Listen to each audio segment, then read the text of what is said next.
Hermanos, estamos aquí nuevamente con el tema el purgatorio. Antes de iniciar este tema, vamos a leer lo que es la palabra de Dios. Vamos a leer Apocalipsis 21, 14. En el nombre del Padre, del Hijo y del Espíritu Santo. Amén. Felices los que lavan sus ropas, porque así tendrán acceso al árbol de la vida, y se les abrirán las puertas de la ciudad. Amén. Hermanos, estamos aquí con el tema de lo que es el purgatorio. El purgatorio viene de la palabra purgar, que significa limpiar. El purgatorio es otro sitio donde hay otra vida, que al mismo tiempo es obra y misericordia de Dios. Antes de seguir explicando qué es el purgatorio, vamos a leer lo que cree la iglesia que Cristo fundó. La iglesia que Cristo fundó es la iglesia católica, hermanos. Entonces vamos a leer lo que es el catecismo de la iglesia, lo que la iglesia cree del purgatorio. Y lo decimos porque la iglesia lo cree, porque la iglesia, como dice en primera de Timoteo 3:15, es el pilar y fundamento de la verdad. Entonces, la iglesia, como dice la verdad, vamos a ver qué es lo que dice en el catecismo, en el numeral 1030 al 1031, qué dice del purgatorio. Dice lo siguiente: la purificación final o purgatorio. Los que mueren en la gracia y en la amistad de Dios, pero imperfectamente purificados, aunque están seguros de su eterna salvación, sufren después de su muerte una purificación a fin de obtener la santidad necesaria para entrar en la alegría del cielo. El 1031 dice lo siguiente: la iglesia llama purgatorio a esta purificación final de los elegidos, que es completamente distinta del castigo de los condenados. La iglesia ha formulado la doctrina de la fe relativa al purgatorio, sobre todo en los concilios de Florencia y de Trento. La tradición de la iglesia, haciendo referencia a ciertos textos de la Escritura, habla de un fuego purificador. Entonces, este es el catecismo de la iglesia y lo que cree la iglesia sobre el purgatorio. Y nos habla claramente la Escritura que hay otro sitio, que hay otro lugar donde va a ser purificada, va a ser perdonada, va a ser purificada. Y vamos a continuar a leer aquí el Apocalipsis 22, 27, donde nos dice lo siguiente: nada manchado entrará en ella, ni los que cometen maldad y mentira, sino solamente los inscritos en el libro de la vida. Las Escrituras nos está hablando de que nada manchado puede entrar al cielo, porque antes te tienes que purgar, te tienes que limpiar para poder entrar al cielo, así alcanzar la santidad y entrar al cielo, hermano. De esto nos está hablando la Escritura. Por eso nos habla también en un pasaje de Mateo, donde nos dice que hay otro lugar donde se perdonarán estos pecados, es en otro mundo. Y lo veo en Mateo 12, del 31 y 32. Vamos a ver lo que nos dice la palabra de Dios, donde nos está hablando aquí, donde hay otro mundo donde se va a perdonar los pecados. Es cuando se atenta contra el Espíritu Santo. Y aquí nos dice lo siguiente, Mateo 12 al 31. Dice: por eso yo les digo, se perdonará a los hombres cualquier pecado y cualquier insulto contra Dios, pero calumniar al Espíritu Santo es cosa que no tendrá perdón. Al que calumnia al Hijo del Hombre se le perdonará, pero al que calumnia al Espíritu Santo no se perdonará ni en este mundo ni en el otro. Aquí nos está hablando muy claro, hermanos, que existe otro lugar donde se van a perdonar a esas personas, a esas almas, para ir al cielo. Aquí nos está hablando claramente la Escritura que no va a ser ni en este mundo ni en el otro. ¿De qué otro mundo nos está hablando, hermanos? Del cielo. Del cielo ustedes vieron ahorita en Apocalipsis 21, 27, que nada manchado puede entrar al cielo. En 2 de Tesalonicenses, del 1 al 8, que es el infierno, que ahí todos los que son condenados, ahí no se va a perdonar a nadie, hermanos. Entonces no puede ser el cielo ni el infierno, tiene que ser un lugar, y ese lugar, hermanos, es el purgatorio. El purgatorio es donde se va a perdonar a esas personas para limpiarlas. No es otra oportunidad. Los que caen al purgatorio, hermanos, son salvos. Por eso también nos dice aquí Jesús, donde compara a la cárcel, a la prisión, como el purgatorio. Y esto lo vemos aquí mismo en Mateo 5:25. Nos está hablando pues que hay una parte donde se le va a perdonar, hay una prisión que nos semeja al purgatorio, donde vas a tener un castigo. Va a ser nada más por un determinado tiempo, mientras pagas tus culpas, mientras pagas lo que debes, para que se limpie tu cuerpo, para que se purgue y puedas ir al cielo, porque nada manchado puede entrar al cielo, hermano. Entonces aquí tenemos en Mateo 5:25, donde Jesús compara al purgatorio con la cárcel, y nos dice lo siguiente: trata de llegar a un acuerdo con tu adversario, mientras tanto todavía de camino al juicio, o prefieres que te entregue al juez y el juez a los guardias, que te encerrarán en la cárcel. En verdad te digo, no saldrás de allí hasta que hayas pagado hasta el último centavo. Aquí te está diciendo claramente que no vas a salir de esta prisión hasta que pagues el último centavo. Esta es un castigo momentáneo, no es un castigo eterno. Esto es mientras tú pagas tus culpas. Por eso Jesús lo compara con una cárcel, al purgatorio. Aquí no puede ser el cielo, porque aquí no vas a pagar nada en el cielo, tú ya vas directo. No puede ser el infierno, porque ahí ya estás frito, ya estás condenado, hermano. Entonces, ¿qué es esa cárcel que nos habla Jesucristo? Pues nos está hablando que es el purgatorio, hermano, donde tienes que pagar lo que debes. Tú, como buen cristiano, cuando cometes tú una falta, las tienes que pagar para poder salir de ahí, y de ahí ingresar al cielo, hermano. Entonces tenemos también pues que en primera de Pedro 3:19 vemos que Jesús se fue a predicar a los espíritus,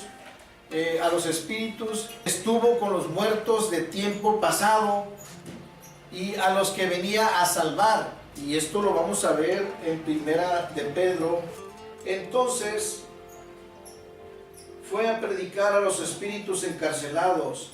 Me refiero a esas personas que se negaron a creer en tiempo de Noé, cuando estaban por acabarse la paciencia de Dios, y Noé ya estaba construyendo el arca. Pero algunas personas, 8 en total, entraron al arca y se salvaron a través del agua. Esos espíritus que estaban encarcelados no podría ser el cielo, ni tampoco podría ser el infierno, porque ahí estuvieran encerrados.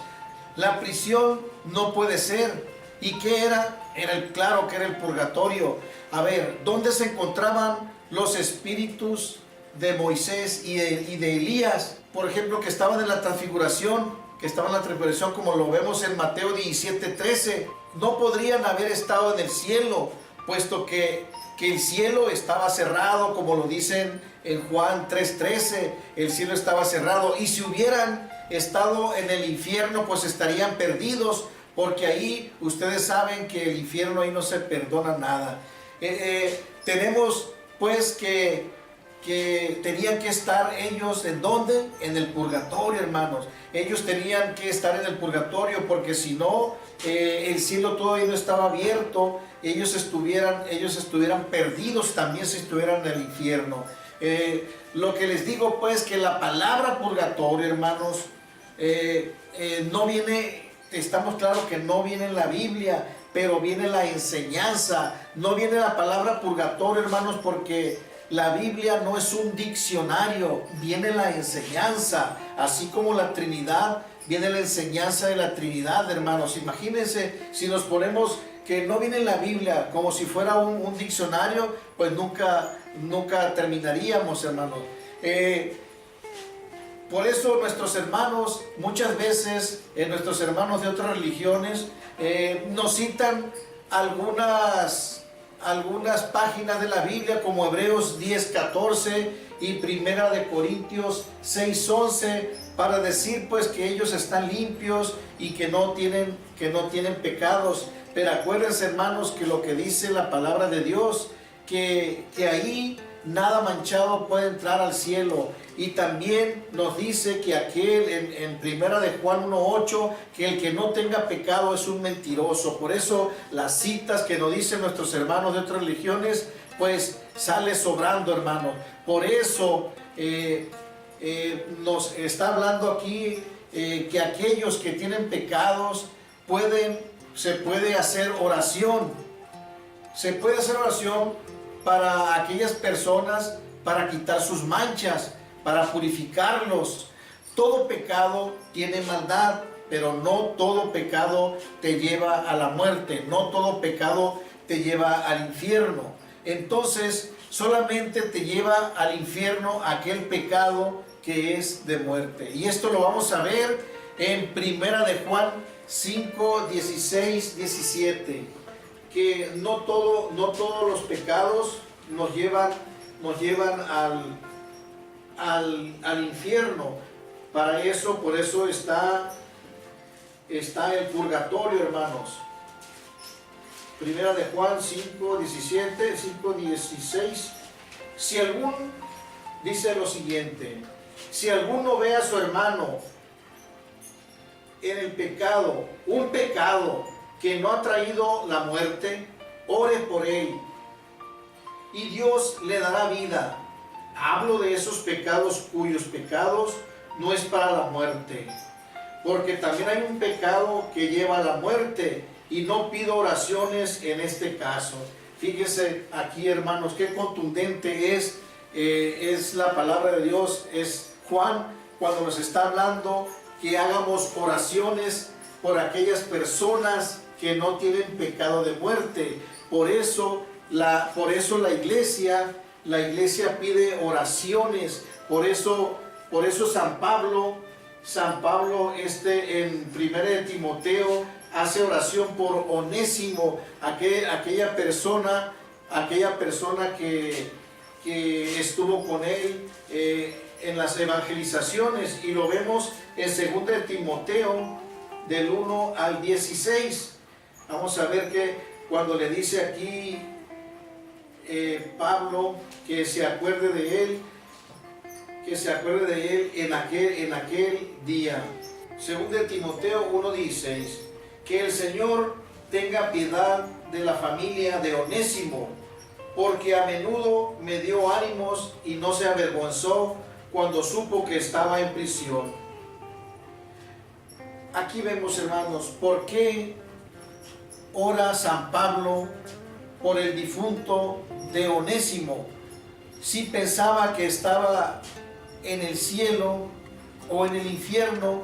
¿Por qué hace oración? Es evidencia pues de que existe el purgatorio, y por eso nosotros les hacemos oraciones a los difuntos, porque aquí nos está marcando muy claramente pues de que tenemos que hacer oración por los muertos.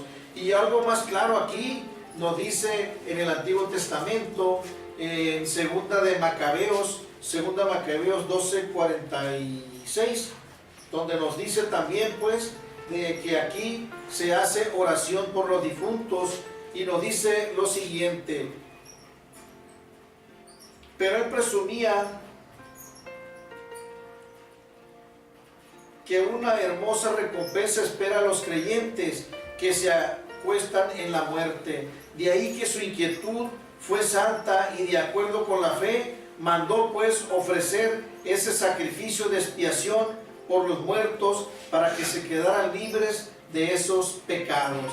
Entonces aquí, hermanos, también en el Antiguo Testamento se creía pues en que se creía en la resurrección de los muertos, pero también por eso se les mandaba hacer esta expiación, esta oración por los difuntos. Hoy en la Iglesia Católica le realizamos lo que es la misa por los difuntos, para hacer oración también, hermanos, para que esas almas que se encuentran en la iglesia purgante, aquellas almas que se encuentran en el purgatorio, alcancen algún día esa limpieza para poder entrar al cielo, hermanos. Por eso, hermanos, San Pablo apoya la creencia del purgatorio, es decir, una purificación dolorosa en la hora de la muerte para todos aquellos cuya transformación por el Espíritu quedan a mitad del camino. Y vamos a ver Primera de Corintios del 3, 11, 15, capítulo 3, 11, 15, donde nos dice lo siguiente. Vamos a ver aquí a Pablo, donde se encuentra muy claramente. Nos está hablando ya del purgatorio,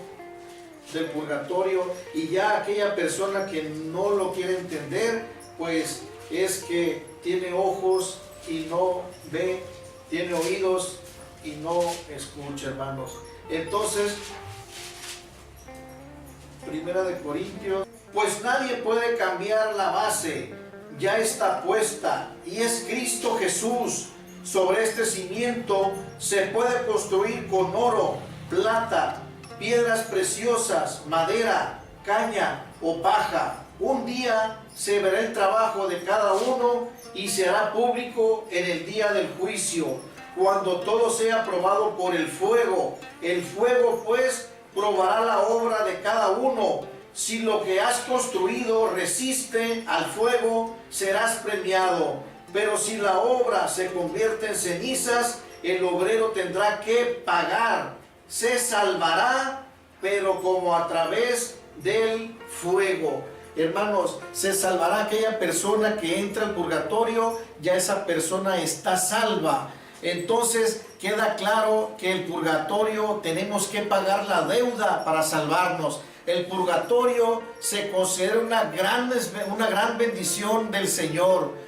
Aunque las almas están en ese tormento, este tormento es temporal. Todos los que van ahí tienen eventualmente asegurado el reino de los cielos, hermanos. Amén.